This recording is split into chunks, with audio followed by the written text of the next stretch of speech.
Hi, my name's Andrew, and I'm super excited to present my final project. Okay, so I'm going to be presenting an analysis of the paper called Modeling Platelet P2Y1 and P2Y12 Pathway to Integrin Activation. Like I said before, my name's Andrew. Um, so first, we need to define all the terms that we have in our title. So, what is a platelet? I really like the comparison that platelets are the band-aids of blood vessels. So, as we can see in this figure, they will form a plug at the site of an injury to stop the bleeding. And if there's insufficient activation of the platelets and the platelets are unable to form that plug, then a hemorrhage will occur and the bleeding will continue. And if there's overactivation, then we'll have something blocking the flow of blood when it's not necessary to. And that can cause blood clots like heart attacks and strokes. So the balance of platelet activation is incredibly important, and this paper is going to explain that. Next, we have to discuss what a pathway is or what a protein pathway is.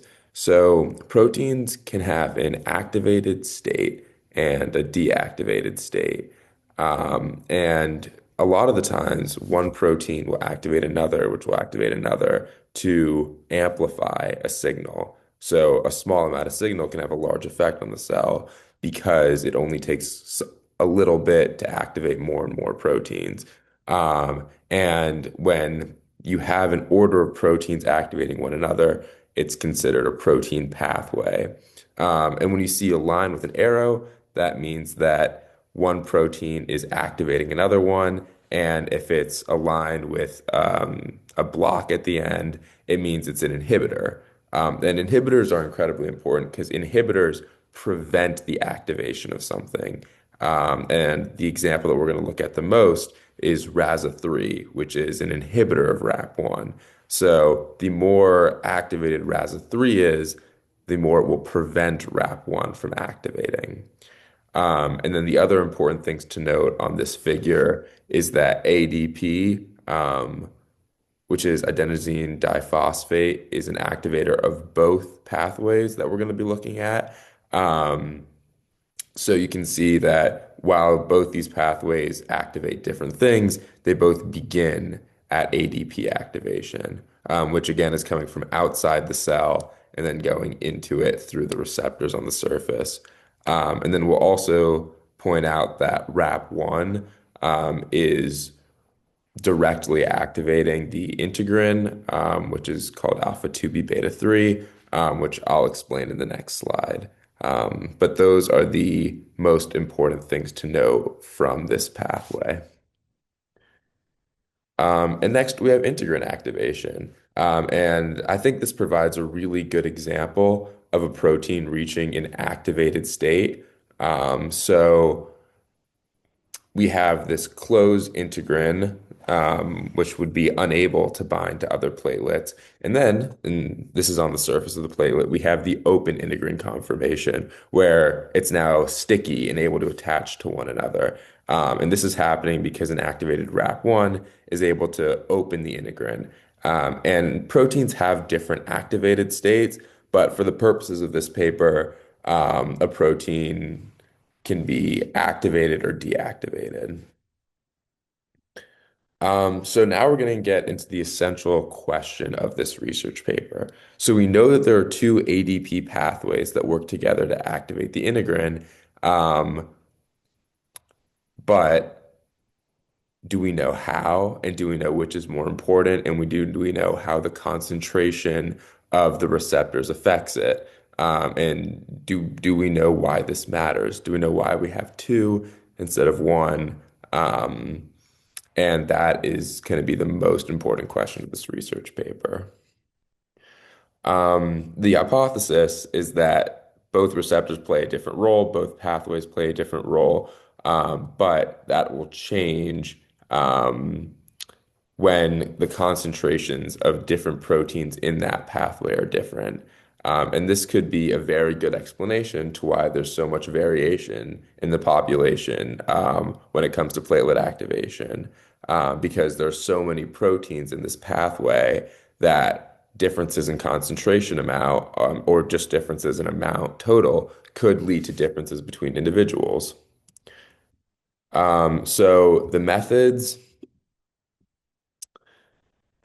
are a little bit complicated, but I think this slide does a good job of representing them. So it's running a simulation of the platelet activation. And to build this simulation, they used multiple very, very complex formulas, which I will not be getting into. But what's important to note is the amount of inputs and the amount of outputs that we're looking at, and how simulating the inputs and the outputs is beneficial.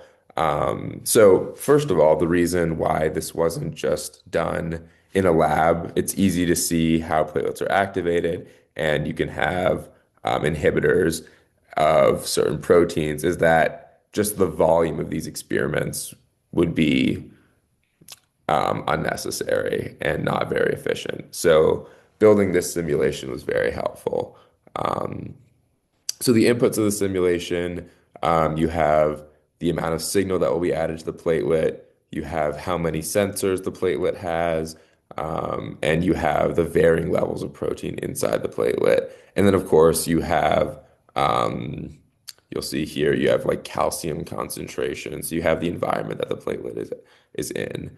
And then the output is basically the result of what is happening to these proteins and what is happening to the platelet. So you'll have how long it's in this activated state. You'll have how long each protein is in its activated state. You'll have quantitative and qualitative measurements of the platelet itself. So this is a very big simulation, but it's fairly accurate. And we'll see that on the next slide for how they were able to confidently say that this is an accurate simulation. So you'll see that the data, the points are real data collected through flow cytometry, which uses real mice. And then you'll have the line, which is what the model recommends, or the model simulates. And then you'll see how closely the line and the points match up. So the numbers in the model are properly adjusted and corrected, and the difference between the model and the wild type and the experimental data are compared. Um, so Um, a couple different tests were used, the bootstrap test and the nonlinear least squares test, both of which have the same goal of fitting the simulation best to the experimental data. Um, and yeah, like I said, this figure does a good job of showing the difference between the curve and the real data points, which is very, very minimal. This is the first representation of what the simulation is putting out. So here we have 9 graphs, which I'm not going to go through all of them, but I'll tell you what's on the X, what's on the Y axis, and what the lines are. So the X axis is just over time. For each of these at 30 seconds, a concentration of ADP, which I'll say again is our agonist, which is starting both of these pathways, is added. And then on our Y-axis, we have what this protein is doing. So it's how much of this protein is in a certain state. And I think RASA3 is the first one to point out, which is going to be figure H. Because when we're adding more and more ADP, RASA3 is going less and less into its activated state, because it's an inhibitor. So ADP tells the platelet to turn on, RASA3 knows to turn off because it turns off platelet regulation or platelet activation, if that makes sense. We'll also see P2Y1 becoming more and more desensitized with more and more agonist. And then I think most importantly, the more agonist that's added, the more RAP1, which is right before the integrin, is activated. Um, but these are just simulations. They are verified by the models from the previous slides. And then figure 9 is going to start to show us how we can use this data. So this is the effects on changing the amount of RASA3 and CalDAG RAPGEF1 in the simulation. So when we have more RASA3, so 150% of the amount that a normal person has, we see much, much less platelet activation. And then when we have very little RASA3, we see much, much more platelet activation, as we see in figure A.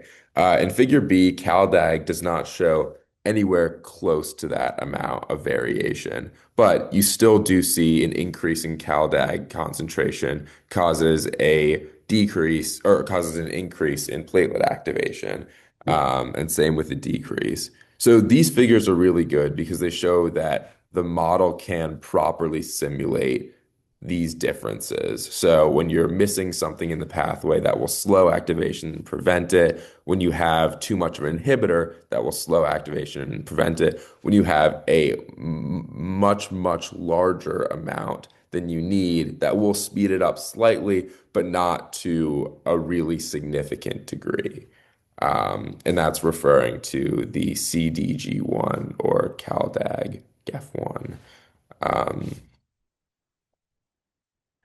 And this is showing the difference in the effect for the two pathways. So this is looking at the receptor. So first, let's look at P2Y12.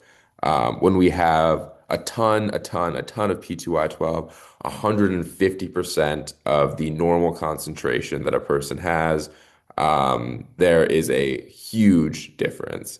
And we see RAP1 activated to a much, much higher degree. When we have 150% of P2Y1, we barely see any difference. But for both of them, when we have 50%, we see about the same line. So what this is showing is that more P2Y12 receptors means that you'll have more activation. More P2Y1 receptors will basically make no difference, but both are needed for ADP activation. And removing one will cause a large decrease in the ability of the platelet to activate. As you'll see when both of them are at 5%, there is really no activation. Um, Yeah, and I think that figure kind of gets us to our conclusion, which is that both pathways are necessary. And then the difference in these amount of proteins are a good explanation for why people's platelets react very differently. And some are much more active than others, because of the amount of these proteins that they have. Now, in the future, I think this model can be used more and can be specified. So, as we saw earlier, the model prolongs the RAP1 signals compared to the experimental data. So, models in the future could incorporate the desensitization or the negative feedback mechanisms. And platelets do not just have ADP signaling. There's many, many different types of signaling that they have. CAMP is a good example, but other agonists like thrombin, collagen, there's also peptide agonists. So while we are just looking at ADP pathways, building models to look at how these other agonists affect platelet activation would be very, very useful. And then, of course, we have the translational side of this. So people with platelet disorders, could this model be used for pharmaceutical purposes? And Can we look at the behavior of platelets with just from their protein levels? Can we make those predictions? Um, yeah, and then the last thing is kind of just a far out idea, but I think it would be really cool to be able to adjust this model to account for blood flow or other factors like that. Because right now this model is predicting um, this in a lab setting, not in inside of a vein or artery.